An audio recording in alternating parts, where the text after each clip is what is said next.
আসলে আপনি যেটা বলছিলেন যে ক্রেতাদের একটি বিশেষ আকর্ষণ থাকে, বড় গরু, ছোট গরু, মাঝারি গরু এরকম। তো সেই হিসেবটা আপনি যেটা বললেন যে একটু নাগালের মধ্যের যে হিসাবটি, আমিও কিন্তু এখানে এসে সেরকমটি একটি হিসাব দেখেছি। এবং এখানে যে গরুগুলো দেখা যাচ্ছে, যে আপনাকে যদি দেখানোর চেষ্টা করি যে এই গরুগুলোর যে আকার অনেকটা এই রকমেরই, কিন্তু আশপাশের গরুগুলোর চাহিদা কিন্তু বরিশালে বেশি। এবং আমি দেখেছি যে 1 লাখ থেকে 1.25 লাখ, 1,40,000 এর মধ্যের গরু কিন্তু সব থেকে বেশি বিক্রি হয়েছে।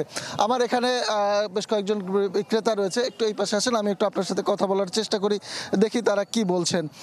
এখানে একজন বিক্রেতা রয়েছেন, আমি তার সাথে একটু কথা বলার চেষ্টা করি। কি নাম আপনার? আমার নাম জামাল খান। জামাল খান, কতগুলো গরু নিয়ে এসেছিলেন, কোথা থেকে, এখন বিক্রি হয়েছে কতগুলো? মোট 5টা আনছি, একটা আছে আর 4টে বিক্রি করছি। আমি আমার গরু এই এলাকারই গরু, ঘুরে ঘুরে কিনছি, এই আবার আডে আবার বিক্রি করছি। যে 4টা বিক্রি করলেন সেগুলোর দাম কেমন ছিল? ওটি 1,30,35 করে বিক্রি করছি। আর এখন যেটা বাকি আছে? ওটা কম দামের, ওটা ছোট, মানে এটা গাই আছে আর কি। আর 4.5 ওটা বিক্রি করছি। আচ্ছা, আমরা এই হাটে এসে এখন বিক্রেতার চেয়ে ক্রেতার চেয়ে বিক্রেতার সংখ্যাই বেশি দেখছি।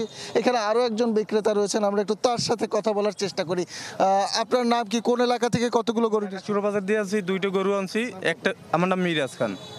একটা বিক্রি করছে আর একটা রয়ে গেছে।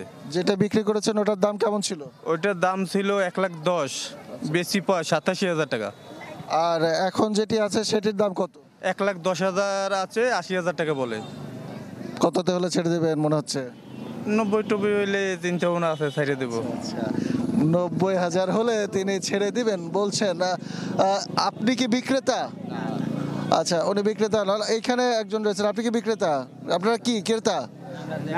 দেখতে আসছেন। আচ্ছা, এখন আসলে শেষ মুহূর্তে ক্রেতার চেয়ে দর্শকের সংখ্যায় বেশি। আমরা গতকাল কিন্তু বিভিন্ন বাজারে দেখেছি, গতকাল বরিশালের সব থেকে বেশি গরু বিক্রি হয়েছে। এবং আপনারা একটু পাশ থেকে সরে যান, আমরা একটু গরুগুলো দেখার চেষ্টা করি। এই গতকাল যে কথাটি বলছিলাম, গতকাল বরিশালের সব থেকে বেশি গরু বিক্রি হয়েছে, কারণ শেষ সময় বলা যায় যে একদিন আগে কিন্তু ক্রেতারা গরু কিনে রাখার চেষ্টা করেন।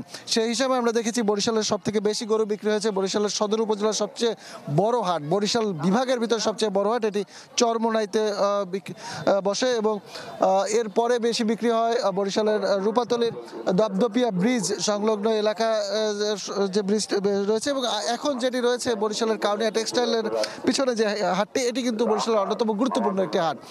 কিন্তু এবছর বিক্রেতারা যেটি আমাদেরকে বলেছেন, তারা কিন্তু আশানুরূপ গরু যে উঠিয়েছিলেন সেই গরু কিন্তু তারা বিক্রি করতে পারেননি। কারণ গতকালও আমরা দেখেছি যে পরিমাণ দাম তারা প্রথম হাঁকিয়েছিলেন তার থেকে অনেক কমে কিন্তু বিক্রি করে দিয়েছেন। অর্থাৎ বলা যায় যে চাহিদা যা ছিল, সরবরাহ যা ছিল, চাহিদা কিন্তু সেই পরিমাণ ছিল না, যার ফলে গরুর দাম অনেক পড়ে গেছে। এবং আজকে হাটে এসে আমরা দেখেছি গরুর বিক্রি একেবারেই কম, এবং অনেকে হাট থেকে গরু বাড়িতে নিয়ে যাচ্ছে। তো এই ছিল বরিশালের পরিস্থিতি, হাটের পরিস্থিতি। জি রানা, অনেক ধন্যবাদ আমাদের সাথে যুক্ত হওয়ার জন্য। দর্শক, বরিশাল থেকে শেষ মুহূর্তে কোরবানির পশু কেনা বেচার খবর জানাচ্ছিলেন সহকর্মী কাউসার হোসেন রানা।